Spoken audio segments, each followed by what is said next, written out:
Hey guys, welcome to the video. Hopefully everyone's doing okay. I am feeling a little tired because I'm sort of up here close to the early morning at this point. The sun's going to come up soon. But I want to talk to you guys about a little pet peeve of mine. But before we get there, a little context. I have played many Beethoven sonatas in my life, but I've never studied the first piano sonata. And at this point, I have taught it a couple different times, so I thought I should at least put some hours in and learn it a little bit for myself. More on that in the future, at some point in future video. The very first measure of the piece, the right hand gets to do this. And really, the right hand is perfectly suited for this. That fits great. That fits great. And you get to do these fast notes. You play a forefinger, a terrible finger. You get to hold it though, and then all your fast notes are on your best fingers. 3, 2, 1, 2.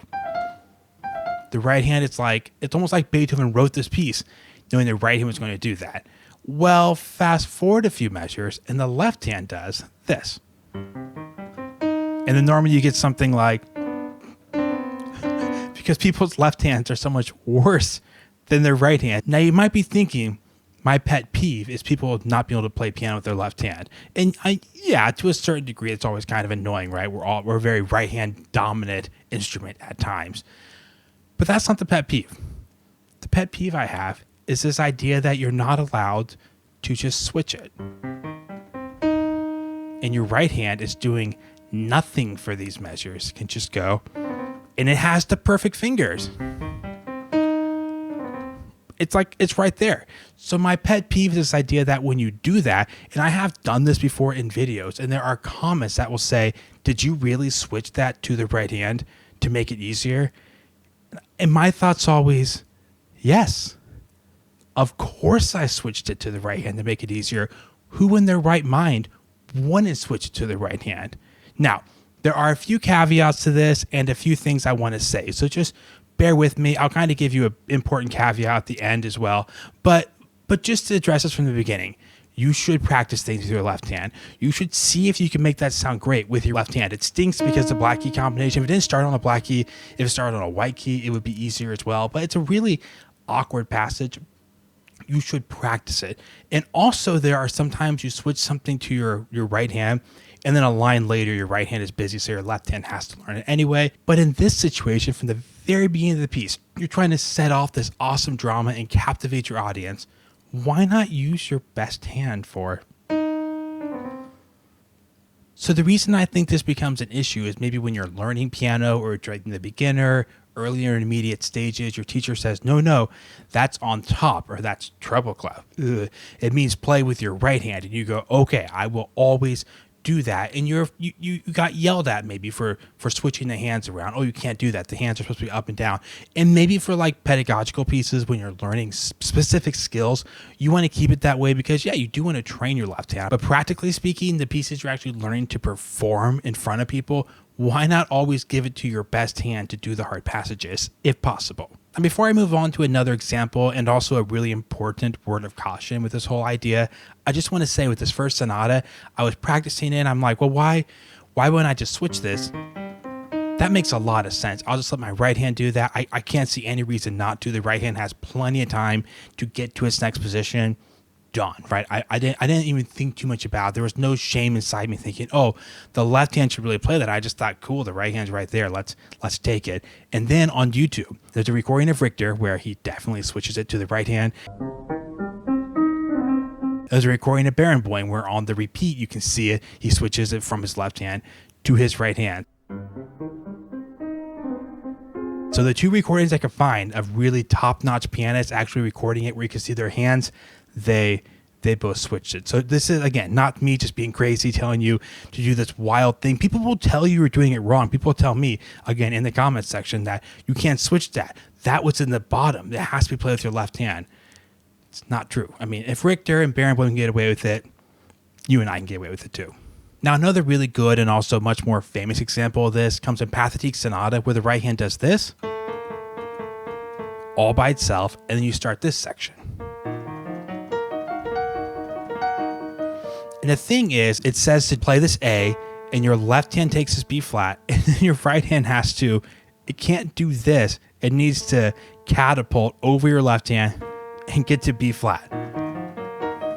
That is so risky. And your left hand is just like, running its fingers through your hair and doing nothing during these 2 measures. So why don't you just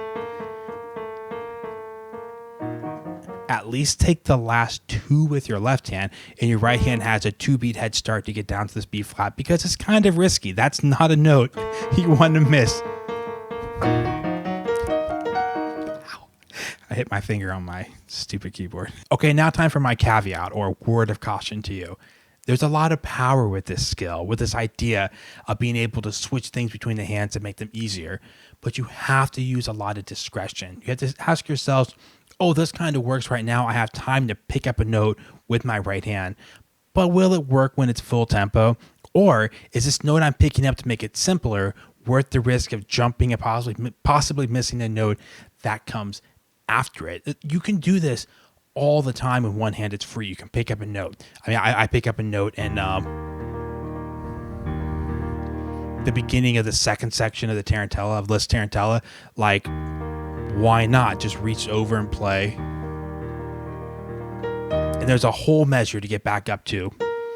Why not? But again, you have to use some wisdom and discretion. Ask yourself, first of all, are you going to be disrupting anything else? Like if you had to put your pedal down to make something smooth to get the move, then back up and the pedal shouldn't be down, obviously don't do it. Don't tell your teacher some stupid YouTuber told you could do this and then they get mad at me. Like, yes, there are times where you have to just look at the music and say, oh, I can't do that actually because I have to hold this with my thumb. I'm not free enough to do that.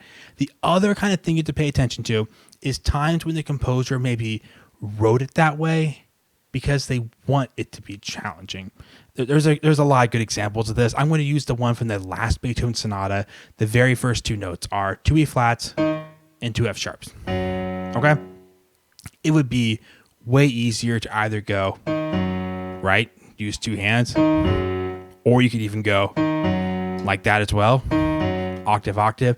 Beethoven wrote it as that. The danger of switching something like that could be, well, it's like a double dot. It's an extremely fast note, but maybe Beethoven didn't want it to become so fast. It's just,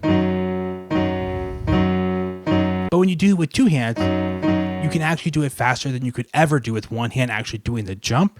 But that could not be what Beethoven wanted. If you do want to use 2 hands, you might have to kind of emulate the sound of, or the time it might take to get down there when you do it 2 hands. So you have to use a little discretion to ask yourself, first of all, is this even a good idea? Does it actually make the passage easy, or is it already easy enough I don't even need to worry about it in the first place? But then also on top of that, have some wisdom to say, was there a good reason it was written the way it was? And you should at least try it out the way it was before you just out of nowhere start changing all the notes up and down staves. So again, it's a really practical skill. If you watch good pianists, they do it all the time. Why not make your life easier if you can? But the trick is to ask yourself, when is it okay to do it? When can you do it? Then check out the video. Hopefully my pet peeve is lessened a little after this late night recording session. See you guys next video.